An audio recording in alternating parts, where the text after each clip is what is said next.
Bitawan mo ako! Kunin mo na lahat ng pera ko! Huwag mo lang akong saktan! Wala ka nang magagawa. Akin ka.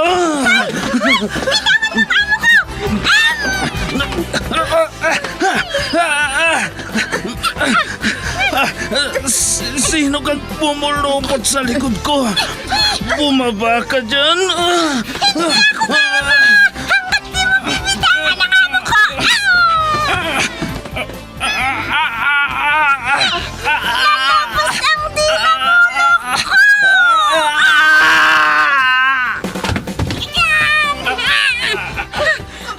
Ayan!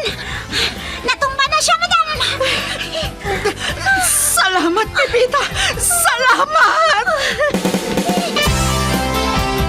Super Pipita, ang balikbayan na OFW, survivor mula Iraq, palaban sa hirap at nakahandang magsakripisyo sa ikabubuti ng karamihan, kabilang sa mga naturingang bagong bayani ng bansa. Super Pipita, isang dula na kung saan inyong mapapakinggan ang iba't ibang pakikipagsapalaran ng isang OFW. Super Pipita, mula sa Lovelet Artist and Talent Center Drama Productions, handog sa inyo ng #1 and most trusted radio network in the country, Bombo Radio Philippines. Basta Radio Bombo.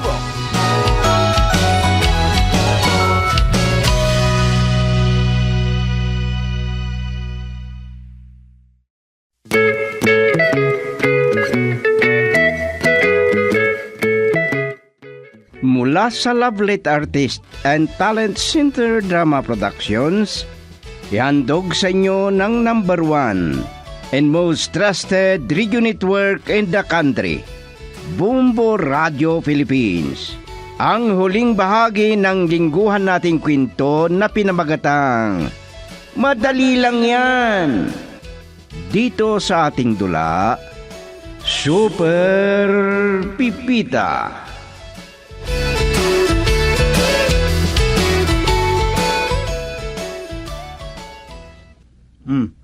Anong masasabi mo kay Jana, Pipita? Maganda, di ba? Oo, maganda, Sir Bal. Bagay kayo.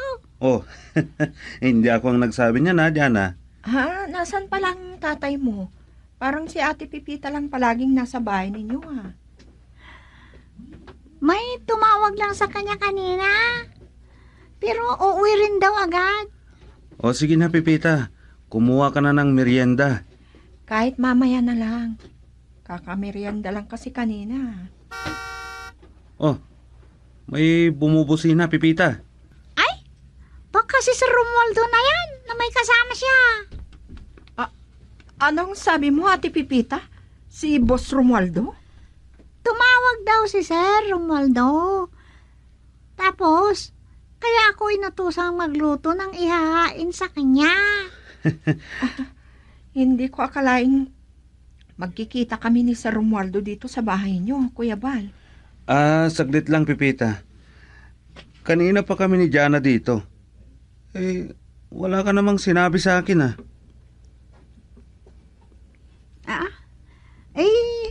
Ganun nga. Pasensya na kayo, Sir Bal. Nakalimutan ko eh. Sige na. Buksan mo na lang ang gate. Baka si Papa na yan, hindi si Sir Romualdo. Bilisan mo. Kanina pa naghihintay. Oo. Si Sir naman, nagsalita pa kasi. Oh, ba't naman ganun kung kausapin mo ang katulong ninyo? Tama naman ang sinabi niya. Paano siya aalis at bubuksan ng pinto, kausap mo pa siya. Hayaan mo na. Alam mo ba, maraming kayang gawin si Pipita. Magaling sa karate. Magaling din magdahilan. Ha? Marunong magkarate si Pipita? Oo, pero wag mong sasabihin kay Sir Romualdo, ha. Baka kung anong isipin niya.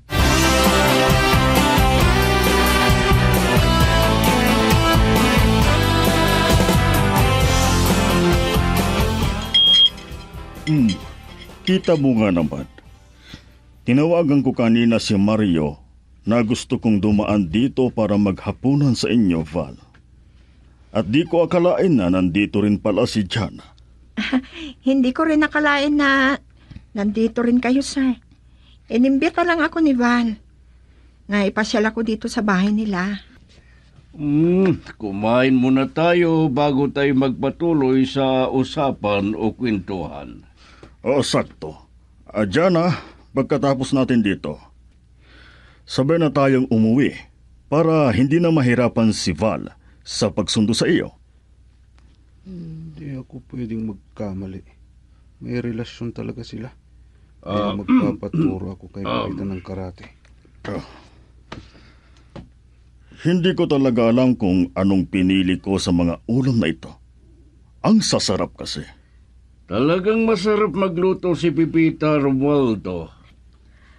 Para hindi po kayo mahirapang pumili, sir, tikman niya na lahat.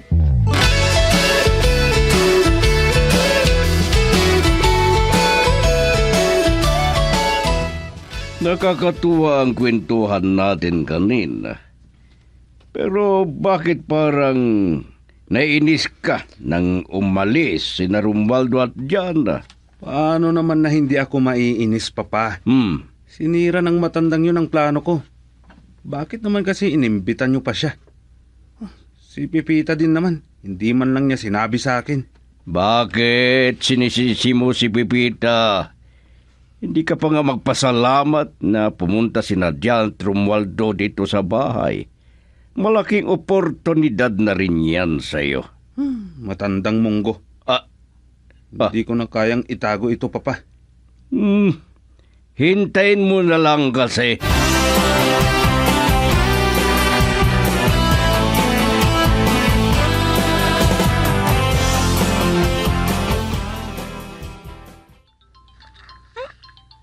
Ano ba kasi yan? Nakalimutan kong sabihin na bibisita si Sir Romualdo para maghapunan dito. Nagkasala tuloy ako nang wala sa oras. Ay, si Kamoto, tumatawag. Hello, Kamoto! Hello. Nagabihan kami ni Nicolas sa Manukan. Nag-deliver pa kami kasi ng organiko na pataba. Ah, ganon? Talagang masipag ka masyado. Kapapasok ko rin lang sa kwarto ko kasi may mga bisita kaming dumarating. O di napagod ka kung ganon. Ay, Ay, gusto lang kitang kumustahin. wala naman akong problema sa mga bisita. Lalo na kay Sir Mario. Mabait siya at talagang ang bait niya. Baka naman hindi silang may problema, kundi ikaw. Ewan ko lang, Kamutaw. Baka si Sir Bal ang may problema.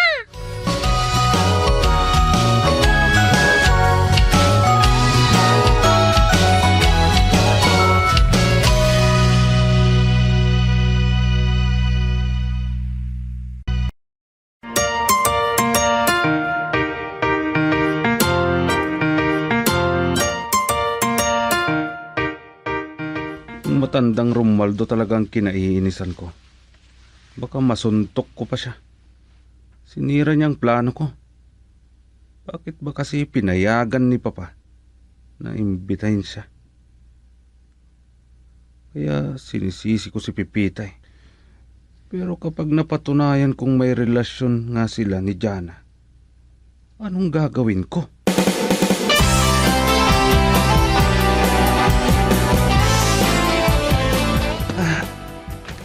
Talagang malakas ka, Pipita. Ako naman ang sisipa. Nakailag ka. Ito pa. Ito pa. Buti na lang, nakailag ako. Si Sir Bal sana ang pupangsak. Praksis lang naman to. Parang pinaglalaroan lang natin ito, Sir. Huwag mo naman sanang seryosuhin masyado. Pero seryoso ako na gusto kong matutong magkarate, Pipita. Kung mapapatunayan kong si matandang Romualdo ang dahilan kung bakit ako tatandang binata, nako, naiirita lang ako. Sasabayan kita ulit, Pipita. Ha? Alam mo naman ang gagawin ko kung hindi ka makakaiwas. Kapag tinamaan ka, wala akong awa sa'yo. Buti na lang, nakailag ako sa kaliwa. Ayan. Ikaw ang tinamaan. Ay, sorry, nasaktan ko yata kayo. Ang galing mo talaga, Pipita. Nakaiwas ka sa kaliwa pero napunta ka naman sa kanan.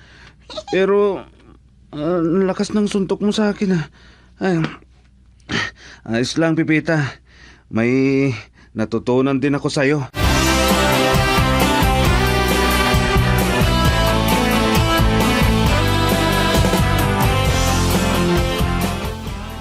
Kaya naman pala pariho kayong pinawisan ni Val.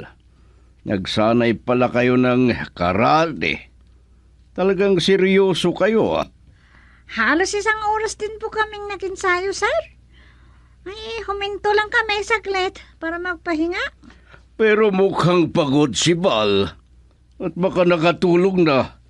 Nalimutan niyang may pasok siya ngayon. Sa tingin ko, hindi po. Pagkatapos siya nagpahid ng pawis, naligo na siya bago pumasok sa kwarto niya. Puspusan talaga ang pag-insayo o pag-aral ni Val ng karate. Naitanong pa nga niya kanina kung marunong daw akong bumaril. Ano naman ang sagot mo, Pepita? Kunti lang naman, sir. Alam mo, walang baril si Val. Hindi ko alam kung bakit niya itanong yun sa'yo. Naalala ko tuloy ang sinabi ni Sir Val. Nagsisilos daw siya kay Sir Romualdo. Maganda naman talaga si Jana. Pero hindi niya dapat iniisip yun.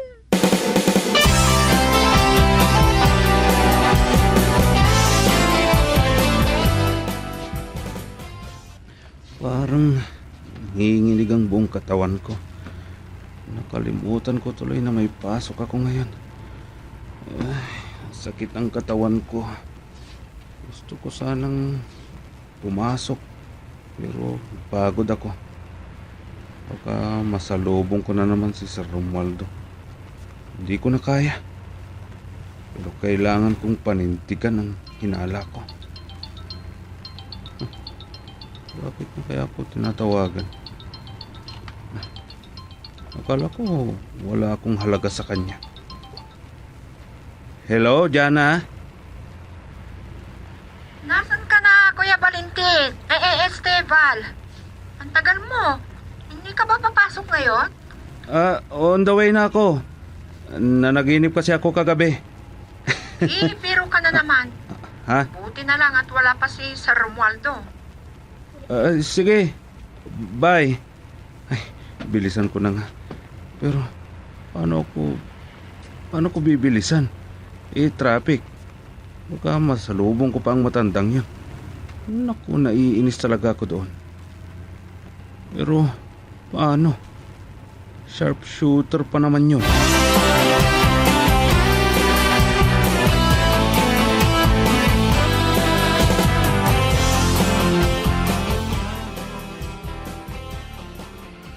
Sana hindi na lang kami pumunta ni Jana sa bahay ninyo, Mario. Sana naghusap na lang kami ni Val. Pero parang plano talaga ninyo na imbitahan kami. Biglang lang yun. Hindi ko rin alam na imbitahan din ni Jana dito sa bahay. Ano kayang pakay niya? Baka naman ipapakilala niyang girlfriend niya si Jana. Sa tingin ko ay hindi naman. Mahiyang magsabi yun. Sige. Mamaya na lang tayo uli mag-usap. Pupunta ako sa opisina. Marami akong kailangang pirmahang papeles.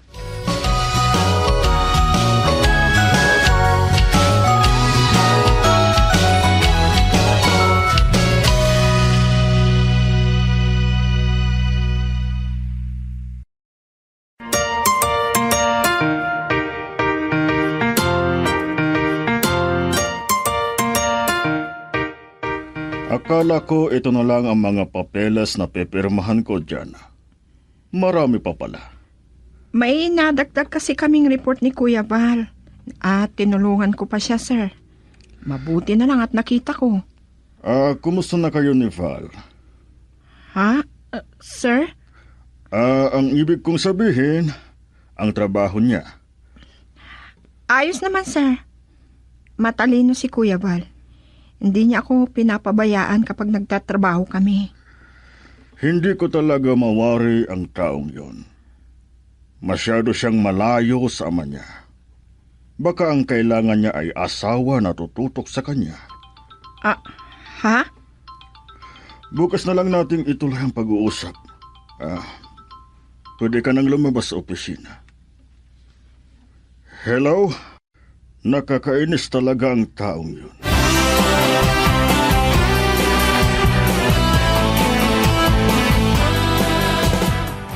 Muntik na akong di makapunta sa pagkikita natin, Mario.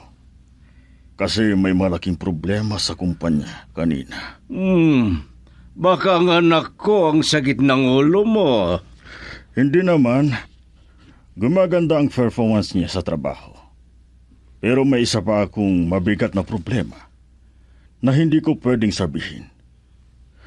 Tumawag ang asawa ko at nag-away kami. Pero pag tinitignan kita parang wala kang problema, Romualdo. Hindi mo lang nakikita. Lalong tumitindi ang asawa ko. Lahat na lang gusto niyang pakialaman. Matanda na ako. Tumawag pa yung anak ko at ipinipilit akong pumunta kay mama nila para mag-usap kami.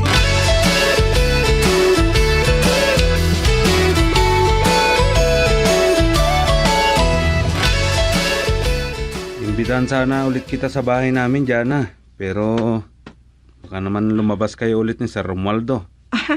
Nagsiselos ka ba?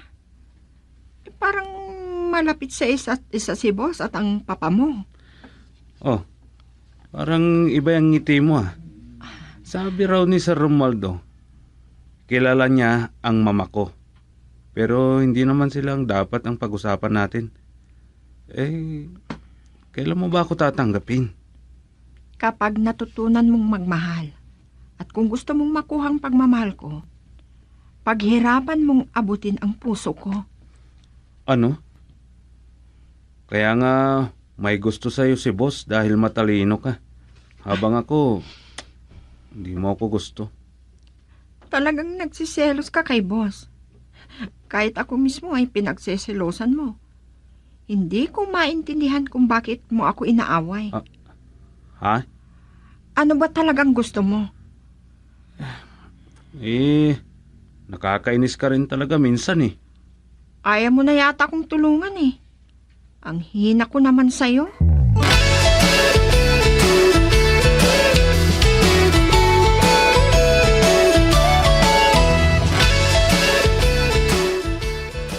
Nagkita kami ulit ni Romualdo kanina.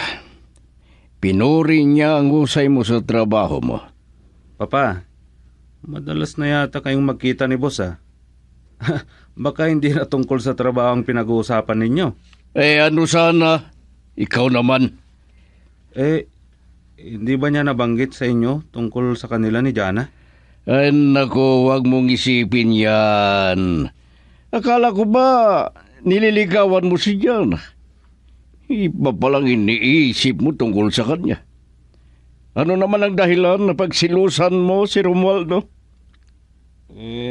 Kasi Papa... Alam mo, magaling ka lang magsilos, pero hindi mo kayang kontrolin ang sarili mo. Hindi mo na lang naintindihan si Jana. Nandyan na tumutulong sa'yo. Ay, nag-alala pa ang siya kapag nalit ka, napapasok sa trabaho mo.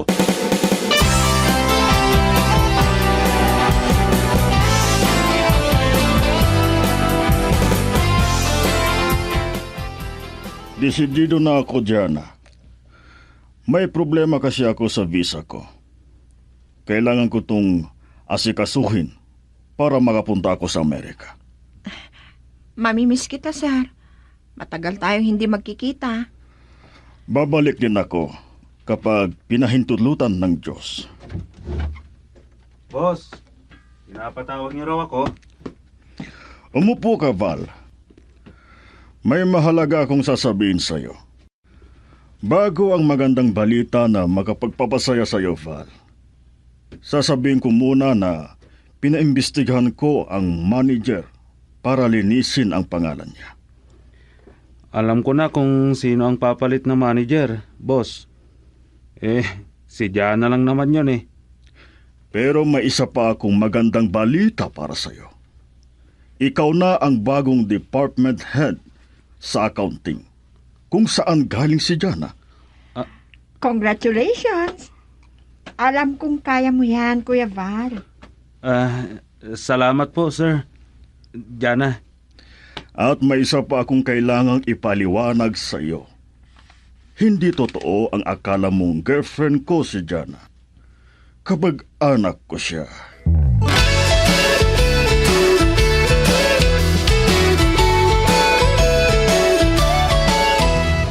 Bakit hindi mo sinabi na inimbitahan mo si Madam Jana dito sa bahay, Sir Val? Sa bagay, madami namang merienda. Katatapos lang naming magmerienda ni Val, Pipita. Huwag kang mag-alala tungkol dyan. Alam mo, Pipita, masaya ako ngayon sa dalawang bagay. Kamag-anak pala ni boss si Jana. At natupad din ang pangarap ko na makita ni Ninong Romualdo. Ha? Ninong agad? Ninong ko noon. At ninong ko pa rin ngayon. Kaya dahil dyan, may bonus ka sa akin, Pipita. Bilang sa pagtuturo mo sa akin ng karate. Ay, salamat!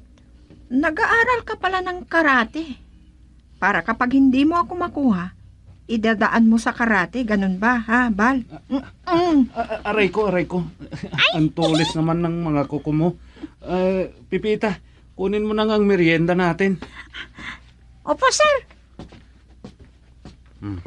Pinaalis ko si Pipita para kung hindi ko mapigilan ang bugso ng damdamin ko, baka may mangyaring honeymoon bago pa ang kasal. Pilyo ka talaga. Kung tuturuan mo akong magkarate, baka may maganap na kasal.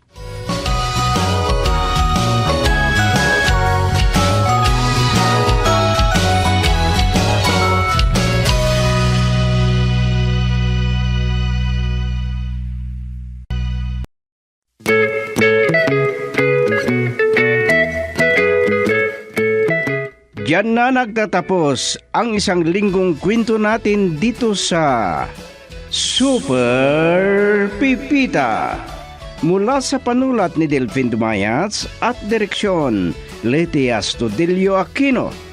Mula sa Lovelet Artist and Talent Center Drama Productions, inihahandog sa inyo ng #1 and most trusted radio network in the country. Bombo Radio Philippines.